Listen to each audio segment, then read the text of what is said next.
Almost a year has passed since I came down here at your headmaster's kind invitation in order to cheer myself and to cheer the hearts of a few of my friends by singing some of our own songs. The 10 months that have passed have been very terrible, catastrophic events in the world, ups and downs, misfortunes. But can anyone sitting here this afternoon, this October afternoon, not feeling deeply thankful for what has happened in the time that has passed, for the very great improvement of the position of our country and our home? Why, when I was here last, we were quite alone, desperately alone, and we have been for 5 to 6 months. We were poorly armed. We are not so poorly armed today, but then we were poorly armed. We had the unmeasured immense of the enemy and their air attacks still beating upon us. You yourselves have had an experience of this attack, and I expect that you're beginning to feel impatient, that there has been this long lull with nothing turning up. But we will learn to be equally good at what is short, what is sharp, what is long, and what is tough. It is generally said that the British are often better at the last. They do not expect to move from crisis to crisis. They do not always expect that each day will bring up some noble chance of war. But when they're very slowly make up their minds that the thing that has to be done and the job put through and finished, and even if that takes months, if it takes years, they do it. Another lesson I think that we might take, just throwing our minds back to our meeting here 10 months ago and now. It is appearances that are very deceptive.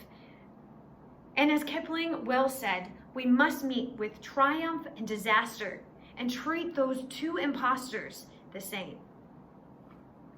You cannot tell from appearances how things will go. Sometimes imagination makes things out far worse than they are. Yet imagination, but without it, not much can be done. Those people who are imaginative see many more dangers than perhaps exist. Certainly many more than what will happen. But then they will also must pray to give in that extra courage and carry this far-reaching imagination. But for everyone, surely, what we have gone through this period, I'm addressing myself to the school. Surely from this period of 10 months, this is the lesson. Never give in, never give in. Never, never, never. Not nothing, great or small, large or petty, never give in, except to the convictions of honor and good sense. Never yield to force. Never yield to the apparently overwhelming might of the enemy. We stood all along a year ago, and to many countries it seemed that our account was closed, that we were finished. All the traditions of our songs and our school history, as part of this history of this country, were gone, finished, and liquidated. Very different is the mood today. Britain and other nations thought that had drawn a sponge over her slate, but instead our country stood in the gap. There was no flinching and no thought of giving in, but what seemed almost a miracle to the outside of these islands, though we never doubted it.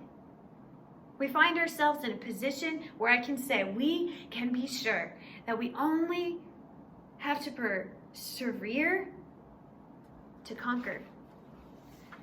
You sang a verse of the school song. You sang an extra verse that was in my honor, which I was very greatly complimented by and which you have repeated today. But there is one word in it I want to alter. I want to do so last year, but I did not venture to do it, and it is this line. Not lest we praise in darker days. I obtained the headmaster's permission to alter darker to sterner. Not lest we praise in sterner days. Do not let us speak of darker days. Let us speak rather of sterner days. These are not dark days, but these are great days, and the greatest days of our country has ever lived. And we must all thank God that we have been allowed, each of us according to our stations, to play a part in making these days memorable in the history of our race.